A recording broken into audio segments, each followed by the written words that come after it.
Hello. Today I received a very meaningful WhatsApp forward. It touched me deeply, and it moved me to an extent that I was shaken to the core. I really was. And I thought, let me come out and read it for you all. I'm sure you all will love it. The WhatsApp forward was ऊपर आता नहीं है forwarded many times like that. So obviously it was a viral post and forwarded many times. It read like, I cleaned their toilets for 12 years.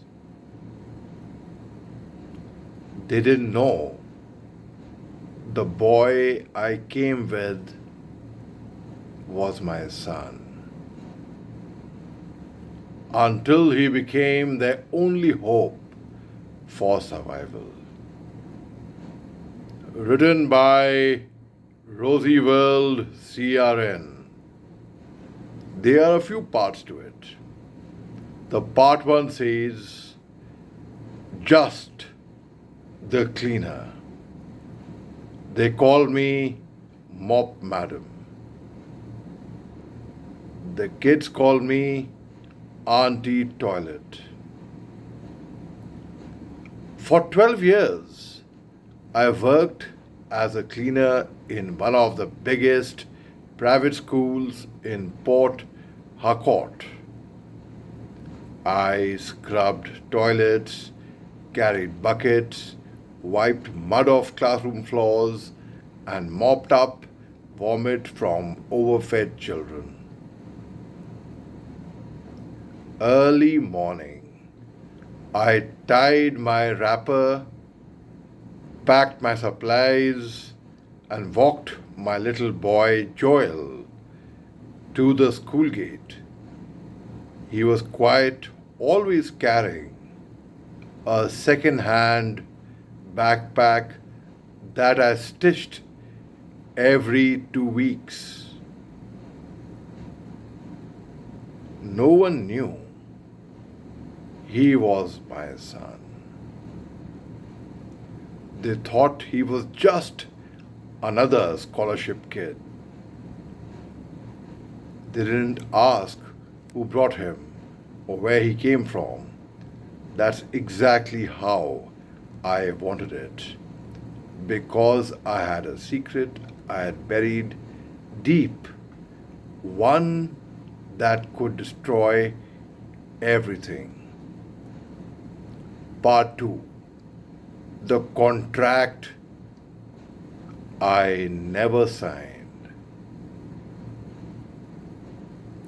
When I got the job, the school principal, Madam Ronke, gave me one instruction.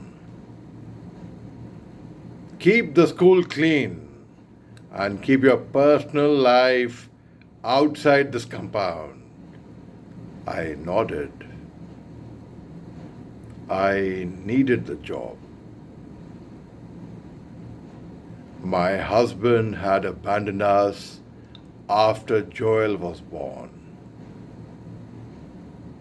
Said he wasn't man enough to raise a child with a hole in his heart. Joel had been born with a congenital heart defect. I begged, cried, prayed, but the man left. Took the television and gas cylinder. We lived in a me, I face you, no bed, just mats.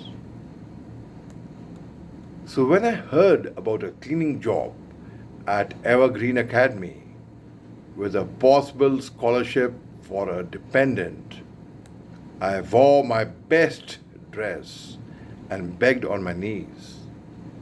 They gave me a job, gave Joel the scholarship, but the deal was clear. You are the cleaner, not his mother, not here. I agreed. And I kept that vow for 12 years. Part 3. When the blood came. Joel grew into a fine boy. He was sharp, always first or second in class. Teachers loved him. He never told anyone I was his mother. When people asked, he would say, I live with my auntie. We laughed about it at night while eating our gari and groundnut. Then one day, during assembly, Joel collapsed. Blood poured from his nose. His lips turned blue. They rushed him to the hospital. The doctor came out shaking his head. His heart is failing, he said. He needs surgery, fast. Cost $5.4 million. I collapsed on the floor. How do you explain to a principal that the boy in the emergency room is your child? Part 4. Confession in a bucket room. That evening, I waited in the staff toilet. I cleaned the mirrors with shaking hands. Then I called Madame Ronke. She came in with the usual perfume and cold smile. I knelt. I lied to you, I said. Joel is not my nephew. He is my son.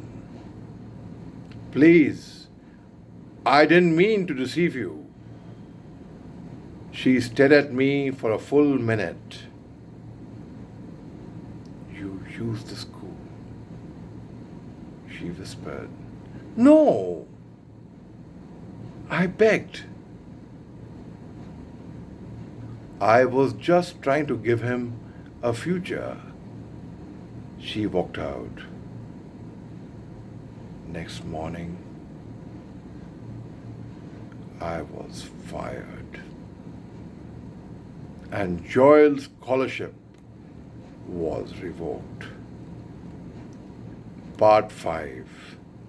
A boy in a hospital gown. I sold everything. Mats, pots, even the electric iron someone gifted us for Christmas. But obviously, it wasn't enough. Joel lay in bed at General Hospital, coughing blood, smiling weakly. Mummy, he whispered, if I don't wake up, don't cry. Just keep scrubbing. Maybe God will hear your mop. I cried so hard. I almost vomited. But something happened the next morning. Part 6. The video. A nurse had recorded Joel reciting poetry for the children's ward. She posted it online with the caption, "This boy is fighting to live, and this is how he's blessing others." In the video, Joel said, "My mummy wears gloves and cleans poop, but I've never seen dirt on a heart." The video went viral. People began to ask, "Who is this boy? Who is his mother?" When they found out I had worked at Evergreen Academy for 12 years, Facebook exploded. They fired her for being a mother? Let's pay for that surgery. This is why cleaners are angels in disguise. In 5 days, a GoFundMe campaign raised 7.2 million, more than enough for the surgery. Enough to buy hope. Part 7. When the surgeon cried. The operation lasted 5 hours. The surgeon walked out, removed his cap, and said, "The boy made it, and he asked me to tell you something." I held my breath. He smiled. He said, "Tell Mummy she can wear lipstick again. I want her to look like Joy." I fainted from happiness. Part 8. A call from the principal. 1 week after Joel came home, Madam Ronke called. She asked to see me. I went, hesitant. She was crying. "I judged you. I forgot what this job is really about. You reminded me." She offered me back my job. I refused. Joel had started writing a book titled "Raised by a Mop," and a publishing house had picked interest. We didn't need pity anymore. We had a purpose. Part 9. Graduation Day. 2 years later, Joel graduated as best student of Evergreen Academy. He gave a speech that made everyone cry. He said, "My mother cleaned the school's floors, but she's the reason I walk on stages now. I used to smell like bleach, but she made me feel like roses." When he called me to the stage, the whole hall stood. Even Madam Ronke. Joel gave me the mic and said, "Mummy, speak your truth." And I did. I told them everything, and that's a dry eye in the room. Part 10. The Scholarship Fund. Today we run the MOP and the Mike Foundation, giving scholarships to children of low-income workers, cleaners, drivers, cooks, security guards, Joel is now in university. I now wear lipstick. And I still mop sometimes, but only in my own house, while humming joy. Epilogue. Never underestimate the cleaner. People often ask, how did you survive 12 years hiding your motherhood? I tell them, because love makes you wear silence like perfume. I wasn't just a cleaner. I was a guardian, a warrior in rubber gloves, and the boy I once smuggled into a scholarship is now building scholarships for others.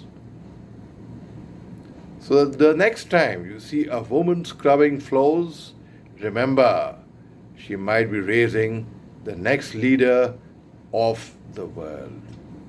What a moving story. What a moving story. Please do share it further.